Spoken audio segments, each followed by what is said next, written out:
दोस्तों आज की वीडियो में हम आपको पाकिस्तान के ऐसे हुक्मरान के बारे में बताने जा रहे हैं जो कि सिर्फ 3 साल की उम्र में ही अपनी रियासत का नवाब बन गया था। इसके अलावा 15 साल की उम्र में तीसरी एंग्लो अफगान वॉर में इन्होंने हिस्सा भी लिया था। ये कोई और नहीं बल्कि प्रिंसली स्टेट ऑफ बहावलपुर के आखिरी अब्बासी नवाब सिद्दीक मोहम्मद खान पंजम थे, जो कि अपनी जबरदस्त अक्लो जहानत की वजह से अंग्रेज कौम को अपनी औकात में रखना भी जानते थे और वक्त पड़ने पर इनके बल निकालना भी जानते थे। ये सखी इतने ज्यादा थे कि गरीबों के लिए अपने खजानों का मुंह खोल दिया करते थे और मुहिब्बे वतन इतने जबरदस्त थे कि इन्होंने पाकिस्तान के लिए अपनी दौलत तो क्या अपनी हुक्मरानी भी को भी खैर बात कह दिया। बानिए पाकिस्तान कायदे-आज़म मोहम्मद अली जिन्ना से इनकी दोस्ती इतनी ज्यादा थी कि इनको महंगी तरीन गाड़ी रोल्स रॉयस कार तोहफे में दे डाली और रसूल पसंद इतने ज्यादा थे कि अपने ही सगे बेटे को गोली मारने का हुक्म दे दिया। मोहब्बत ऐसी करते थे कि अपनी अंग्रेज बीवी के लिए इन्होंने सफेद मकबरे तामीर करवा दिए और नरम दिल इतने ज्यादा थे कि अपने नौकरों तक से भी माफी मांग लिया करते थे। आज की वीडियो में हम पाकिस्तान के इस जबरदस्त हुक्मरान के बारे में कुछ हैरान कुन हकाइक बयान करने जा रहे हैं जो कि मौजूदा वक्त की नौजवान नस्ल को मालूम ही नहीं है। और अगर आपको नॉलेज पीपल की इंफॉर्मेशन और फैक्ट से भरपूर वीडियोस पसंद आ रही हैं तो अभी हमारे चैनल को सब्सक्राइब करें और पास बने हुए बेल आइकन को क्लिक करके नॉलेज पीपल की फैमिली का हिस्सा बन जाइए।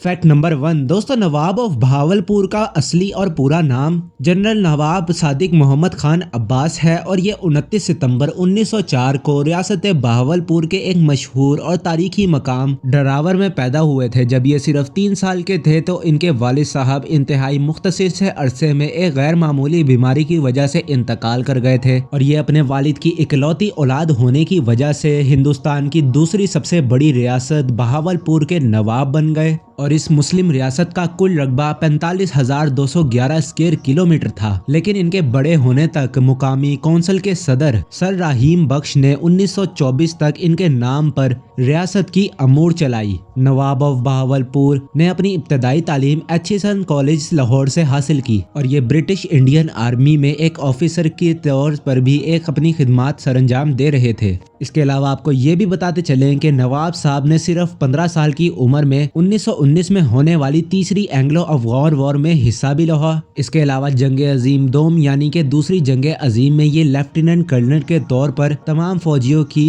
सदारत भी करते रहे। फैक्ट नंबर 2 दोस्तों, नवाब ऑफ बहावलपुर जनरल नवाब सादिक मोहम्मद खान अब्बास न सिर्फ ब्रिटिश इंडियन आर्मी में अपनी खिदमात सरंजाम देते रहे बल्कि बरतानिया में इन्होंने अपनी तालीम भी जारी रखी। वक्त के बदलते हुए तकाज़ों को मद्देनजर रखते हुए इन्होंने मुख्तलिफ ममालिक का दौरा भी किया। 1929 में मिस्र के बादशाह किंग फवाद अव्वल ने इनको अपना मेहमान भी बनाया और यहीं से इनको रोल्स रॉयस की कीमती कारों से मोहब्बत भी हो गई और ये उस वक्त में Rolls Royce Phantom car 45 WR खरीद कर पाकिस्तान लेकर आए और ये कार उस जमाने में दुनिया की सबसे ज्यादा महंगी कार थी और गिनती के चंद नवाबों और अमीर तरीन अंग्रेजों के पास सिर्फ ये गाड़ी मौजूद थी। नवाब साहब और रोल्स रॉयस की मोहब्बत अपनी जगह, लेकिन एक गुस्सा इनको इतना ज्यादा तंग कर गया कि कंपनी को बहुत ज्यादा लेने के देने पड़ गए। किस्सा यूं है कि नवाब साहब एक मर्तबा लंदन की बॉन्ड स्ट्रीट में चहल कदमी कर रहे थे और इनकी नजर रोल्स रॉयस के शोरूम पर पड़ी और वो अंदर दाखिल होकर गाड़ी की कीमत पूछने लगे। जैसे ही वो अंदर दाखिल हुए और कीमत पूछी तो उस शोरूम के मालिक ने इन्हें देखकर कहा कि ये गाड़ी सिर्फ अमीर कबीर लोग ही खरीद सकते हैं और इसने इनके रंग के बारे में भी कुछ गलत बातें कही। नवाब साहब खामोशी से ये बातें सुनकर वापस अपने घर चले गए। लंदन में अपनी रिहाइश गाह से इन्होंने अपने अमले को फोन करवाया कि कल नवाब साहब रोल्स रॉयस के शोरूम में गाड़ियां खरीदने के लिए आएंगे। अगले दिन जब नवाब साहब अपने फुल लिबास के अंदर शोरूम में गए तो शोरूम के मालिक ने पूरी तरह से रेड कारपेट के साथ इनका इस्तकबाल किया और जब नवाब साहब अंदर दाखिल हुए तो वहां खड़ी हुई 6 की 6 रोल्स रॉयस गाड़ियां इन्होंने खरीद डाली, जिनकी मालियत उस दौर में भी पाकिस्तानी अरबों रुपए में थी। लेकिन नवाब साहब का मकसद असल में गाड़ियां ही खरीदना नहीं था बल्कि कंपनी को असल में मजा भी चखाना था। चुनाचे इन्होंने 6 की 6 गाड़ियां शिप में डलवाकर बहावलपुर पहुंचा दी और यहां पर म्यूनिसिपल कमेटी के हवाले कर दी और इनको हुक्म दिया कि इन सारी रोल्स रॉयस के आगे 2-2 झाड़ू नस्ब करो और इनसे पूरे शहर की सफाई करवा के सारे शहर का कचरा उठवाओ। जब ये खबर इंटरनेशनल मीडिया में छपी तो कंपनी को काफी ज्यादा नुकसान हुआ और इनके शेयर्स की कीमत काफी ज्यादा नीचे गिरने लगी। जब इस हरकत की वजह मालूम हुई हुई तो रोल्स रॉयस कंपनी ने नवाब साहब को एक टेलीग्राम मेल किया जिसमें इन्होंने नवाब साहब से अपने गलत रवैये की वजह से माफी मांगी और साथ ही मजीद 6 रोल्स रॉयस गाड़ियां तोहफे में भेज दी। फैक्ट नंबर 3 दोस्तों, नवाब ऑफ बहावलपुर के पास ना सिर्फ रोल्स रॉयस मौजूद थी बल्कि दुनिया की दूसरी कीमती गाड़ियों का एक खजाना मौजूद था और इन सब गाड़ियों की कुल तादाद 75 से भी ज्यादा बताई जाती है। लेकिन ये इनमें से सिर्फ चंद गाड़ियां ही इस्तेमाल करते थे और दूसरी गाड़ियां अपने करीबी दोस्तों और अफसरान को तोहफे में दे दिया करते थे। इनके पास गाड़ियों के अलावा नवाबों की शान शान बग्गियां भी मौजूद थीं और नवाब साहब जिस बग्गी में खुद सफ़र किया करते थे उसकी कुर्सी डायमंड्स और गोल्ड से सजी हुई करती थी। इसके अलावा नवाब साहब के पास अपना ज़ाती जहाज़ इंडस क्वीन भी मौजूद था और इसके अंदर नवाब साहब और इनकी बेगमात और इनके कुछ करीबी दोस्त इंडस रिवर और सतलज रिवर का सफ़र किया करते थे। शायद नवाब साहब हिंदुस्तान के वो वाहिद नवाब हैं जिनके पास अपना खुद का बहरी जहाज़ भी मौजूद था और वह समंदर के बजाय 2 दरिया पर सफ़र करने को ज़्यादा तरजीह देते थे। फैक्ट नंबर 4 दोस्तों, नवाब ऑफ बहावलपुर जहां पर एक ज़बरदस्त नवाब थे वहीं पर इनकी कायदे आज़म से दोस्ती की वजह से पाकिस्तान के शुरुआती दिनों में इन्होंने पाकिस्तान की काफ़ी ज़्यादा मदद भी की। नवाब साहब ने Punjab university Lahore, king Edward college Lahore और एथिसन कॉलेज लाहौर के लिए न सिर्फ अपनी ज़मीनें वक्फ कर दी बल्कि इन इदारों के लिए अपनी माली खिदमात सरंजाम देते रहे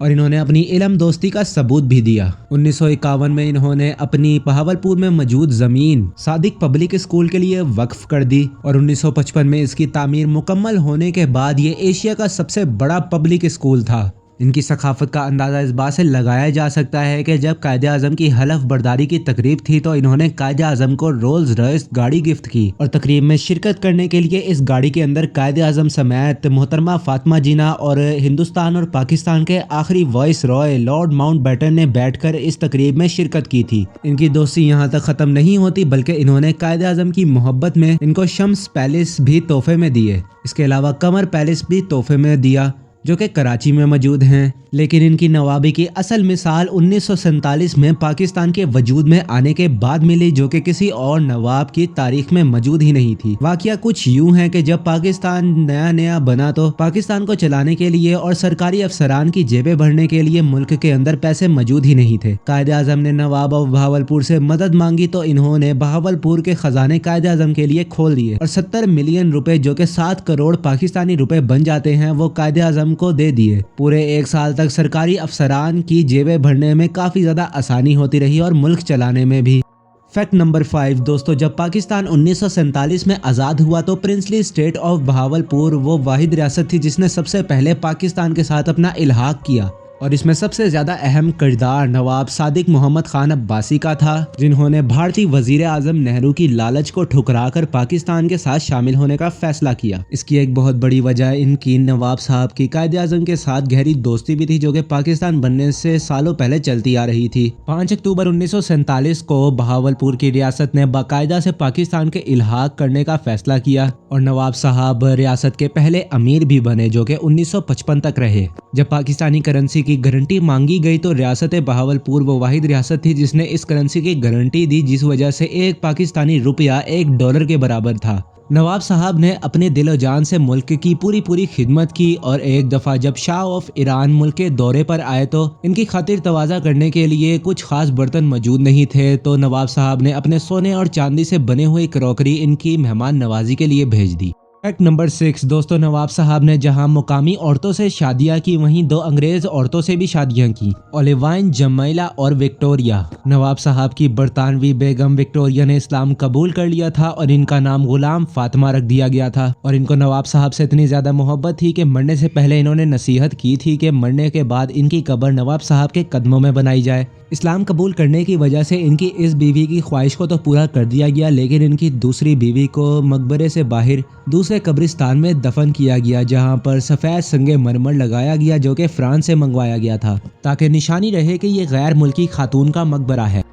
फैक्ट नंबर 8 दोस्तों, अब तक आपने नवाब साहब की नरम दिली और सखावत के काफी ज्यादा किस्से सुन लिए होंगे, लेकिन आपको बताते चलें कि वो काफी ज्यादा असूल पसंद भी थे। बहावलपुर के कुछ मकीम लोग ये भी बताते हैं कि नवाब साहब के इकलौते बेटे नवाब मोइन ने कुछ ऐसी एक गलत काम कर दिया था और इस गलत काम की वजह से कुछ लोग इनकी शिकायत लेकर नवाब साहब के पास पहुंचे। तो वाकये की तस्दीक होने के बाद इन्होंने अपने बेटे को गोली मारने का हुक्म दे दिया, लेकिन वहां पर मौजूद लोगों ने इस फैसले को तब्दील करवाने का इसरार किया, तब जाकर इनके बेटे की जान बच गई। उम्मीद है दोस्तों आज की वीडियो आपको पसंद आई होगी। मजीद ऐसी इन्फॉर्मेशन और फैक्ट से भरपूर वीडियोस को देखने के लिए नॉलेज पीपल के चैनल को जरूर सब्सक्राइब करें और पास बने हुए बेल आइकन को क्लिक करके नॉलेज पीपल की फैमिली का हिस्सा बन जाएं। मिलते हैं आपसे अगली वीडियो में, तब तक के लिए अल्लाह हाफिज।